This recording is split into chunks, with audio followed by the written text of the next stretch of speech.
જય Hind. Gujarati study and education ચેનલમાં તમારા દરેકે દરેક મિત્રોનું હાર્દિક સ્વાગત છે. તો આજે આપણે વિડીયોમાં જોઈએ કે સાદીપની વાલ્મીકી વેદવ્યાસ અત્રિ વશિષ્ઠ વિશ્વામિત્ર શાળા વિકાસ સંકુલ મહેસાણા પ્રથમ પરીક્ષા 2023નું પેપર છે મિત્રો. ધોરણ 12 છે ને હિન્દી વિષય છે. કુલ ગુણ 100 છે. 3 કલાકનો સમય તમને આપ્યો છે. તારીખ 3/10/2023નું પેપર છે ને મંગળવારનું છે. એટલે કે મિત્રો તમારે આવનારી એટલે કે જે 14/10/2023 રોજ જે પરીક્ષા ચાલુ થાય છે તો એ પરીક્ષામાં તમારે બધાને પરીક્ષાની પૂર્વ તૈયારી તો મદદ થવા માટે આ પેપર તમારી સમક્ષ આપણે એક મોડલ પેપર તરીકે મૂકીએ છીએ. તો વિભાગ એ આપણે જોઈએ ગદ્ય વિભાગ. શરૂઆત કરીએ આપણે પેપરની. જોઈએ પ્રશ્ન એક તમારી સમક્ષ આપ્યો છે. જો શું છે કે निम्नलिखित प्रश्नों के उत्तर एक एक वाक्य में लिखिए. इसमें पहला सवाल है क्या है, कृष्ण अपने हाथ से क्या छिड़क रहे हैं? चंदन और केसर. क्या छिड़क रहे हैं? चंदन और केसर छिड़क रहे हैं. दूसरा सवाल, बालक भरत का लालन पालन कहाँ हुआ था? तो बालक भरत का लालन पालन हुआ था कश्यप ऋषि के आश्रम में. कहाँ पर हुआ था? कश्यप ऋषि के आश्रम में. अगला सवाल, हंस झीलों में क्या खोलते हैं? हंस झीलों में क्या खोजते हैं? तो तीखे और मीठे तंतुओं को खोजते हैं हंस. अगला सवाल, कवि कालीन क्यों नहीं देखना चाहता? तो कवि के पाँव इस समय कीचड़ में सने हैं इसलिए नहीं देखना चाहता. अगला सवाल, तारों के टूटने पर अंबर क्या नहीं मानता? तो तारों के टूटने पर अंबर शोक नहीं मनाता. अगला सवाल अथवा में दिया है, मधुघट किसका प्रतीक है? तो मधुघट जीवन का प्रतीक है. देखते हैं सवाल नंबर अगला क्या है. निम्नलिखित प्रश्नों के उत्तर दिए गए विकल्पों में से चुनकर लिखना है आपको. तो देखिए क्या है, कान्हा के संग कौन विराजमान है? तो कान्हा के संग श्यामा और राधा, श्यामा अर्थात राधा विराजमान है. अगला सवाल, शिशु सी के साथ कौन खेल रहा है?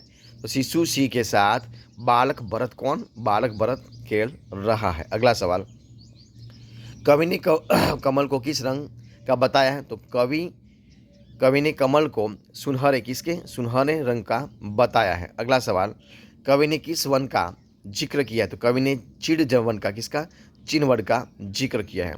अगला सवाल, निम्नलिखित प्रश्नों के उत्तर 2-3 वाक्यों में लिखिए. इनमें देखिए क्या है. तो सवाल एक है, मीरा क्यों दुखी है? तो मीरा भगवान के दर्शन की आशा लगाए बैठी है इसीलिए वो दुखी है. और क्या है?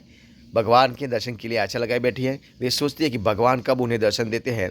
मीरा को भगवान के चरण कमलों के दर्शन की लगन लगी है. उन्हें भगवान के दर्शन नहीं हो पा रहे हैं इसलिए मीरा दुखी है. अगला सवाल, शिशु सी को गोद में लेकर बालक भरत ने क्या कहा? तो देखिए दोस्तों, देखिए वो आपको लिखना है. अगला सवाल देखते हैं, मुरझाई कली पर मधुबन की क्या प्रतिक्रिया होगी? अथवा में दिया है, चिड़वन में आंधियों की बात करने से क्या होगा? अगला सवाल, निम्न के प्रश्नों के उत्तर 7-8 वाक्यों में लिखना है आपको. गोपियों कृष्ण की मुरली को अपनी सौत क्यों समझाती हैं? जो बीत गई सो बात गई कविता द्वारा हमें क्या सीख मिलती है? अथवा में दिया है, बादल को गिरते देखता है कविता में कवि की कल्पना भावुकता का वर्णन आपको करना है. आगे देखते हैं विभाग बी, पद्य विभाग है. इसमें देखिए क्या है. तो निम्नलिखित प्रश्नों के एक वाक्य में उत्तर देना है आपको. तो पंडित अलोपीदीन का किस पर अखंड विश्वास था? अखंड विश्वास था तो लक्ष्मी जी पर. किसके पर था पंडित अलोपीदीन का? लक्ष्मी जी पर. शुमा बुआ का अपनी जिंदगी किसके भरोसे काटनी पड़ती थी? 5 पड़ोसी वालों के भरोसे काटनी पड़ती थी. गाँव का पुश्तैनी घर बंद क्यों रहता था? तो घर के सभी लोग गाँव से शहर में साई हो गए थे इसलिए. अब्दुल्ला सेठ किसे तार किया था? अब्दुल्ला सेठ ने किसको तार किया? तो अब्दुल्ला सेठ ने चार्ल्स टाउन के पते पर जो सिकन वाले थे उनको उन्होंने कॉल किया था.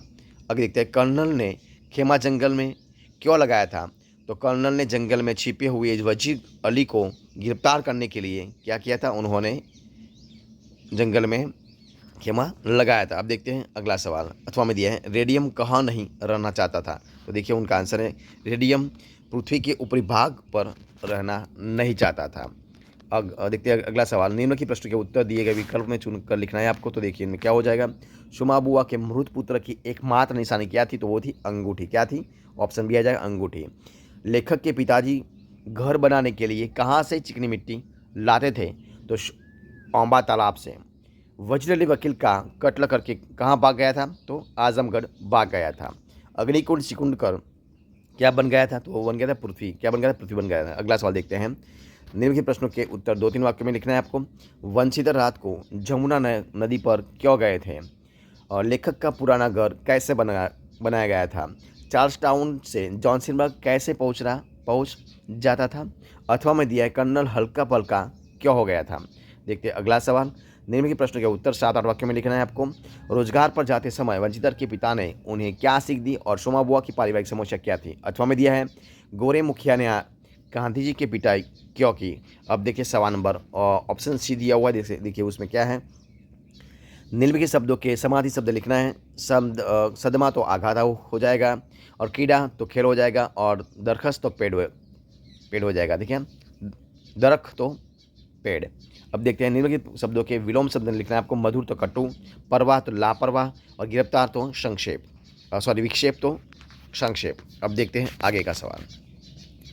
निम्नलिखित शब्दों के तत्सम शब्द लिखना है आपको। देखिए इसमें क्या है। जिंदा तो जीवित, अथवा में दिया है आग तो अग्नि। अब देखते हैं प्रत्यय अलग करना है। आवश्यकता तो आवश्यक प्लस ता, जर्जरित तो जर्जर प्लस ईत, व्यवहारिक व्यवहार प्लस ईक। अब देखते हैं विशेषण लिखते हैं। दरख्तों के बहुत नाजुक तने हैं तो गुणवाचक विशेषण नाजुक। अब देखते हैं माँ अकेली बैठी है तो अकेली जो है वो क्या है? गुणवाचक विशेषण। और देवर्षि को मरे 25 बरस हो गए तो 25 यानी कि संख्यावाचक विशेषण हो जाएगा। अब देखते हैं शब्द समूह के लिए एक शब्द। देखिए क्या हो जाएगा। पति ने जिसे त्याग दिया है तो उसको क्या कहते हैं? उनको परित्यक्तता। उसको क्या कहता है? परित्यक्तता। और अशुद्ध वाक्य को शुद्ध करना और फिर से लिखना है तो क्या हो जाएगा। घर नदी का किनारा नहीं बनने चाहिए, तो घर नदी के किनारे नहीं बनने चाहिए। आपकी टिकट रद्द हो चुकी है तो आपका टिकट रद्द हो चुका है। अब देखते हैं आगे। मुहावरे के अर्थ देकर वाक्य में प्रयोग करना है तो देखिए इसमें क्या हो जाएगा मिट्टी में मिल जाना। क्या हो जाएगा? मिट्टी में मिल जाना। तो इसमें देखिए उसमें मिट्टी में कब मिलता है? तो मिट्टी में मिल जाना इसमें हो जाएगा बर्बाद हो जाना। ठीक है। और देखते आगे। छाती धड़कना तो हो जाएगा भय से हृदय कांपने लगना।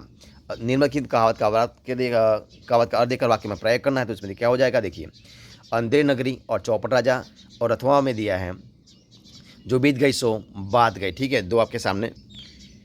तो देखिए उसमें हो जाएगा ये 42 वाला तो है। अतीत की दुख भरी बातें भूल जाना ही अच्छा होता है। और निम्नलिखित प्रश्न के उत्तर लिखना है। पुस्तकालय, देखिए आपके सामने क्या हो जाएगा। पुस्तकालय पुस्तकों के आलय क्यों है?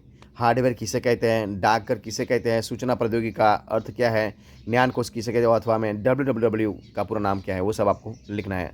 अब देखिए विभाग डी। देखिए दोस्तों विभाग डी दोस्तों क्या हो जाएगा। तो देखिए इसमें क्या हुआ है तो उसमें है निम्नलिखित अपठित गद्यांश को पढ़कर 1/3 में सारांश लिखकर उचित शीर्षक देना है, यानी कि आपको उनका संक्षेप करना है। ठीक है दोस्तों, आपके सामने पूरा पैराग्राफ रखा हुआ है मैंने। देखिए तो आपको उसको क्या करना है, तो आपको उसको स्क्रीनशॉट ले लेना है और उसके बाद आपको उनका 1/3 यानी कि संक्षेप कर देना और उचित शीर्षक देना है। ठीक है, तो आपके सामने रख रहा है, आप उनका स्क्रीनशॉट ले लीजिए। ठीक है, अब देखते हैं आगे का। देखिए क्या हो जाएगा। निम्नलिखित पद्यांश की संसद व्याख्या कीजिए। देखिए आपके सामने 2 दिया है। श्रम जीवन का सार है और श्रम मानव का हार है। श्रम करना है गुण महा, श्रम सच्चा व्यवहार। और अथवा में दिया है बड़ा हुआ तो क्या हुआ, जैसे पेड़ खजूर, पंथी को छाया नहीं, फल लागे अति दूर। वो 2 दिया है, उनको आपको क्या करना है, संसद में व्याख्या करना है। तो आपके सामने दिया है, आपको उसको करना है। और इनके गद्यांश को पढ़कर पूछेगा प्रश्नों के उत्तर लिखना है आपको। देखिए आपके सामने पूरा पद्यांश रखा है मैंने, तो आपको क्या करना है, उनका उत्तर लिखना है। ठीक है, तो आपके सामने रखे, आप उनका स्क्रीनशॉट ले लीजिए और प्रश्न आपके सामने भी रखा है। देखिए रखा है ना। ठीक है, तो हम प्रश्नों को लिखने के प्रयास करते। देखिए क्या है प्रश्न, तो लेखक का हृदय कब फटता है, तो जब हमारा समाज की, हमारी संस्कृति के मौलिक सिद्धांतों की अवहेलना करता है, तब लेखक का हृदय फटता है। संसार के सारे सुख कैसे होते हैं, तो संसार के सारे सुख क्षणभंगुर और अस्थायी होते हैं। मनुष्य का सब कुछ कब नष्ट हो जाता है, तो मनुष्य का सब कुछ चरित्र नष्ट होने से हो जाता है। संस्कृति का सार क्या है, संसार के राज्य पर विजयी होने पर भी आत्मा की हार सबकी बड़ी हार होती है। इस गद्यखंड को उचित शीर्षक क्या है, तो संस्कृति का महत्व उचित शीर्षक माना जाएगा। अब देखते हैं विभाग ई में क्या है। निम्नलिखित विषय पर लगभग 250 शब्दों में निबंध लिखना है आपको। तो देखिए इसमें क्या हो जाएगा, मोबाइल के लाभ और गैर लाभ, नदी का रौद्र स्वरूप और भ्रष्टाचार एक समस्या, वो तीनों आपको लिखना है आपके सामने। सारे का उनका जो पॉइंट भी दिया है तो आपको उनको लिखना है, ठीक है। और आगे का दिया देखिए क्या हुआ है, तो इस कहानी को कहानी लिखकर उचित शीर्षक भी देना है, आपके सामने रखा है कहानी का शीर्षक ले लीजिए। और अगले के सवाल, निम्न की सूचना के अनुसार पत्र भी लिखना है। दो आपके सामने रखा है, आप उनका स्क्रीनशॉट ले लीजिए। स्क्रीनशॉट के बारे में आप लिखकर पूरा कहानी और सूचना अनुसार उनके आपको पत्र भी लिख सकते हैं, ठीक है। तो दोस्तों आपके सामने मैंने पूरा पेपर रख दिया है। तो अगर आपको वो दोस्तों आपके लिए वो पेपर रखा है, मैंने किस लिए रखा है, सिर्फ और सिर्फ आपके जो एग्ज़ाम आने वाली, जिनकी परीक्षा आने वाली, उनकी आपको परीक्षा की पूर्व आप तैयारी कर सकते हैं, इसलिए मैंने आपको रखी है, ठीक है। तो आपको मेरा इस वीडियो अगर अच्छा लगा हो, यूज़फुल लगा, तो आप इस वीडियो को लाइक कीजिए, कमेंट कीजिए, आपके दोस्तों में शेयर कर दीजिए। और लास्ट में आपने अब तक मेरा इस चैनल को सब्सक्राइब नहीं किया है तो गुजारिश एजुकेशन चैनल को सब्सक्राइब करना मत भूलें। दोस्तों हम इसी वीडियो के साथ, इसी एक नए वीडियो के साथ फिर मिलेंगे। तब तक बने रहें। जय हिंद, जय भारत, बेस्ट ऑफ लक।